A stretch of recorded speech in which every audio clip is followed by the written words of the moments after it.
In case you haven't noticed, I've been here at GCN for a little while now, and it's about time you found out a bit more about me. So I'm going to take you on a little bit of a road trip, a little bit of a tour of how it all started and where I grew up. So let's go, come on.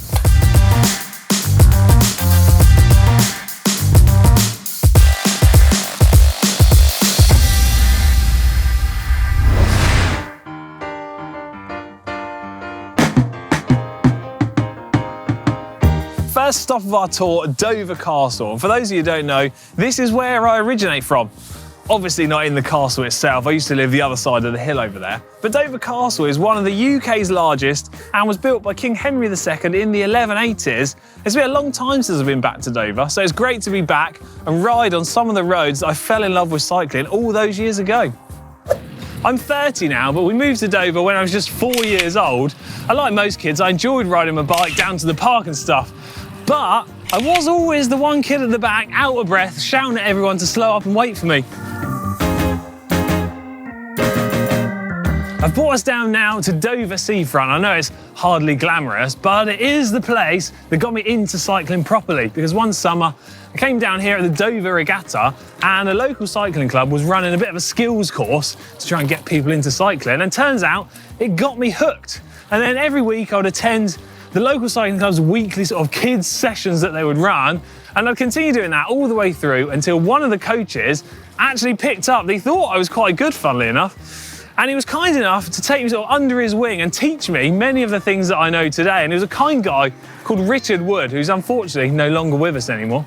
He was kind enough to teach me as a cyclist much of what I know today, all the way through from the age of 11 to about 16 or 17, at which point I'd won my first British Championships as a youth, and then continued on to win a further 2 as a junior in the discipline of cyclocross.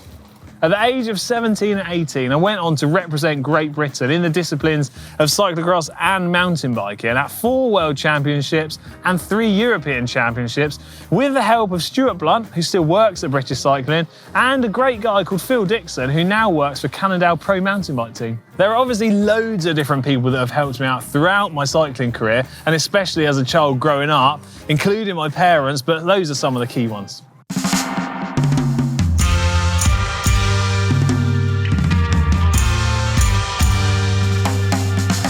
I've brought us down to St Margaret's Bay, but before I tell you a bit more about me, over there is the Coast Guard pub, and that is Britain's closest pub to France, because believe it or not, France is actually only 21 miles away over there, and you're that close that occasionally your phone picks up a French network.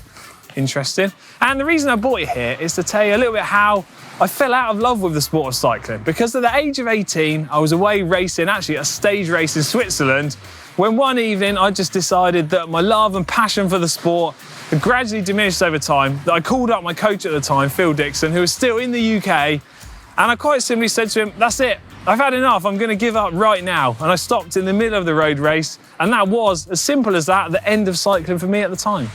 I went from a top-level cyclist to starting a new apprenticeship in vehicle maintenance and repair just within a couple of months of stopping, which might seem like a bit of an odd switch, but growing up as a kid, I was someone that was always interested in understanding how things worked and just trying to fix stuff. And once I could drive, well, I was hooked on cars then. I finished my apprenticeship whilst working at a Japanese import specialist garage where we repair, modify and build all sorts of high-performance vehicles, although our main sort of day-to-day job was importing cars direct from Japan and selling them within the UK.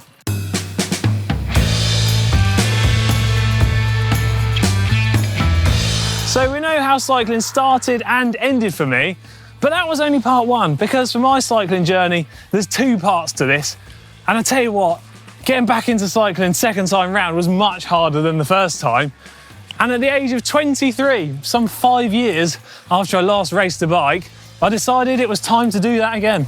I saved up all the money I could and gradually reduced the time I spent working until I was a full-time cyclist. Which brings us to this climb, the climb up to Capel on the way back to Dover, which as a junior, I would absolutely fly up here in the big chain ring. But on my first ride back, at this very point, I actually had to get off the bike and walk because I couldn't even ride up it. And I tell you what, that was a rude awakening. I currently hold the King of the Mountains for this climb at 1 minute, 56 seconds. at a whopping 593 watts. And I tell you what, there's absolutely no risk of me doing that at the moment. And that King of the Mountains still stands from 2016. So if anyone out there fancies taking it on, good on you. Give it a good go, please do. I'd be glad to see it toppled.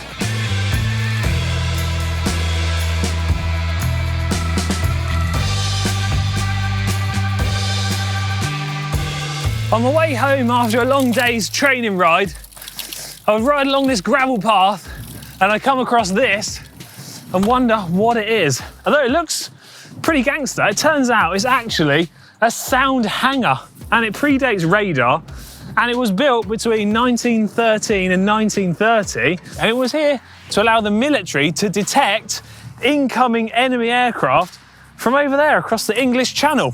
But anyway, back to our story. So with a big, well, monumental focus on training, I did manage to return to the sort of levels of fitness that I'd had previously when I was much younger. And I quite quickly started to pick up some okay results on the road and on the cyclocross bike too. And that was what led me to my first proper road team in 2016, the team of Pedal Heaven. So that meant I was in the fortunate position of being a professional cyclist. And it was Tim Elverson that picked up on that racing ability of mine just to start with. And I've been on teams run or managed by him for all bar 1 year of my second cycling career. So those teams are based in Fleet, Hampshire in the south of England. And that's where I met my partner, Chloe. And at the end of this year, we're due to get married with Tim Elverson being my best man. Speaking of Fleet, that is where I moved to and spent many years living there and training in my more recent years of racing. It's a bit far to ride, so let's jump in the car and head over there.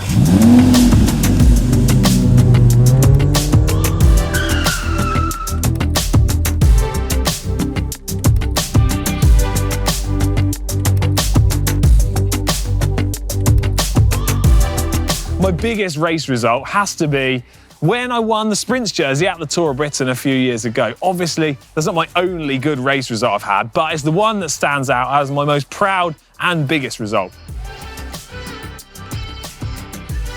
The year after I won the Sprints jersey at the Tour of Britain, and I crashed in Belgium. I went absolutely flying over the handlebars at about 60 kilometers an hour, slid along on my face, made a right old mess of myself, and actually resulted in having to have surgery on my face, hence my little bit of missing moustache, which people pick up on now and again, so the eagle-eyed amongst you, and also had to have surgery on my arm, which still has all the plates and screws in place at the moment.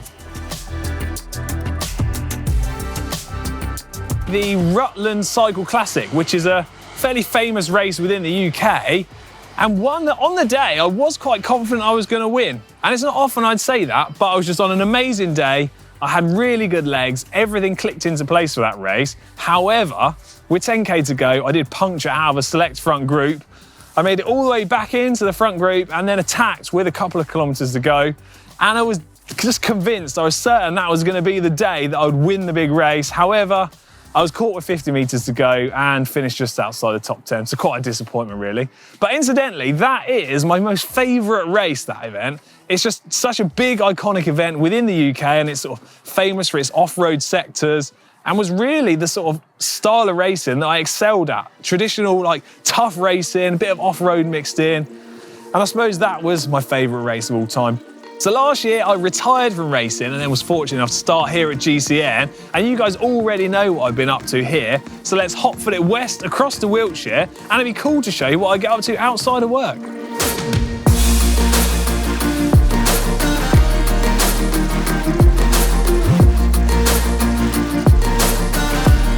So what do I get up to outside of work? Well, chances are, if it involves fixing, building, making, repairing anything, and that involves speed, then chances I'm going to be interested in it. And if I'm not out walking the dog with Chloe, Buster, best dog in the world, then chances are I'm spending my time and money on remote control cars, because I should love them too. You'd think I'm 5, wouldn't you? This one I actually bought on the journey home from Fleet.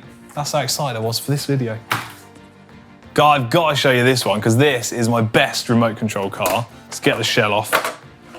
Look at this. This is the remote control car that I use if I go racing, which last year I took up because it was great fun. Carbon fibre chassis, down on the floor, it's got about 5mm ground clearance, designed to go on perfectly smooth tarmac, 4-wheel drive, belt driven, super fast motor. Oh, this is the real deal.